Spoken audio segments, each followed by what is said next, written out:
Hey guys, it's Yo-Yo Lucas 1 here, and I'm doing a review of a review. Or a pre-review? A review of a Anyways, I'm gonna be re-reviewing, yes, got it. Re-reviewing the Flexdex grenade. In my original video, I did not have a setup.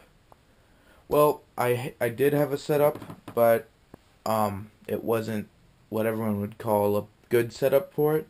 But now that I've ridden my board now, and it's been about a couple months, I feel confident enough to give you a full-out review. And here it is. So, as we see over here, I got my room cleaned up. So, okay, here's the guy, little slippery guy. Whoops, that sounded weird. As you see, I've stoked him out with stickers.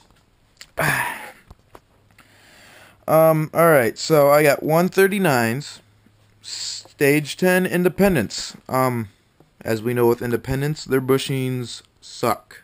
So, this is gonna make me look silly that I have Riptide sponsor stickers on there, but I'm not sponsored, so don't listen to me at all. But I have Venoms in here right now, because Riptide doesn't make indie bushings yet. They will by the end of Thanksgiving, so I hope they'll get around to it sometime soon. I also have 80A 66mm reflex zigzags. So far, the best small wheels I've ridden in forever. Literally, I'm in love with them. Daddy's Board Shop standard ABEC, is it 7 or 5? ABEC 7, yep. ABEC 7 bearings, you know, just your standard generic bearings from Daddy's Board Shop.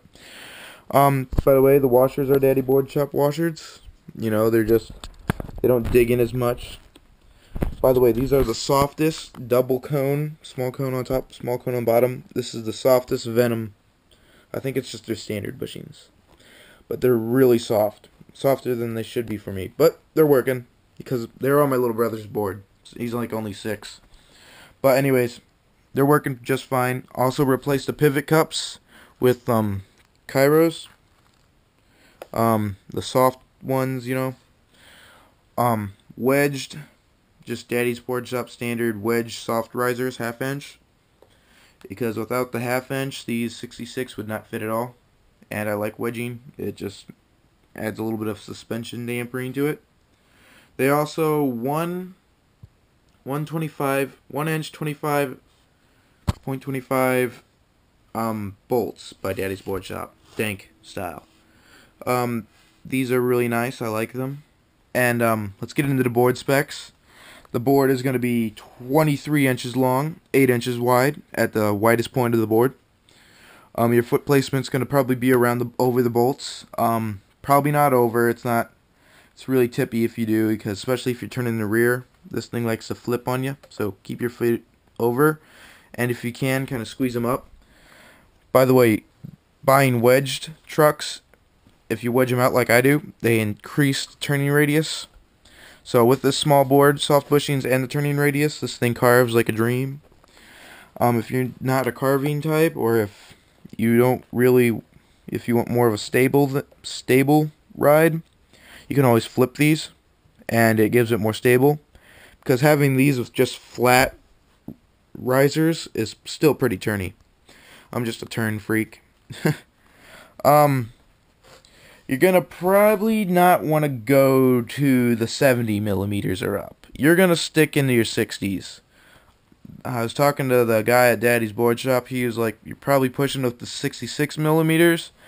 But I took my chances, throwing down the 40 and bought them, and they work fine.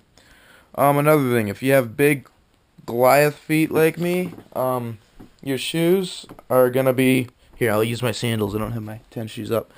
But as you're riding, you might experience some catch with your toe against the wheel. Just don't turn that hard, you know, that's what I don't do. So sometimes and it comes really close to the edge, but it's really so close. but you'd really have to be turning so hard. And with this, you don't want to turn so hard because it just turns so nimble-y-ish.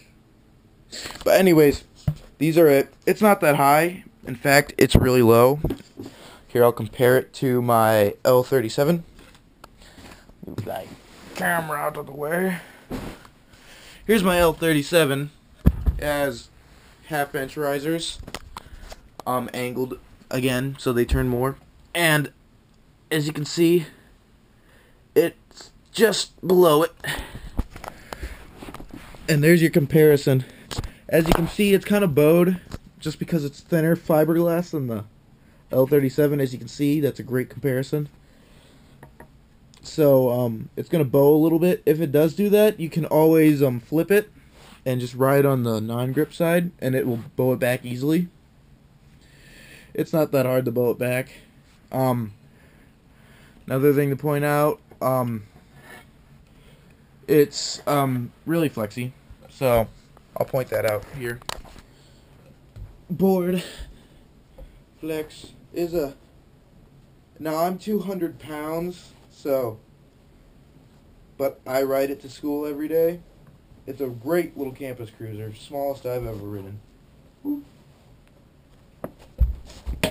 Yep, nice little guy. So that's it, pretty much. I mean, if there's anything else you guys really need me to talk about, just send me a message. I'm glad to answer. Another thing I'd like to point out, though, it is fiberglass, fully, and it has a lifetime guarantee, so if it ever breaks or delams, send it back free of charge, send it back to you with a new board. Of course, don't send them your trucks or anything, just send back the board. Also, they do check for scams, so if you cut it in half just to get a new pretty board, they will not accept, and they won't even return your broken board. I mean, why would you want a cut in half board anyways? So this is it. It's the Flexdex Grenade, 23 inches long, 8 inches wide, with a very, very sketchy foot base. Watch out for fiberglass splinters, so if you do crash into a wall, yeah. Watch out grabbing the edges here. That's why I keep it so nice. Unlike that one. Yeah. So anyways, this is Yo-Yo Lucas signing off with yet again another beautiful creation by Flexdex boards. Made in California in the USA with independent trucks and ABEC 11 wheels. Also with the help of daddies and riptide bushings, yet to be discovered, and Kairos. Don't really like their bushings, but, you know, they make some good products, so I bear with it. Alright, so this is Yo-Yo Lucas 1, finally signing off. So, see you guys, have a good night.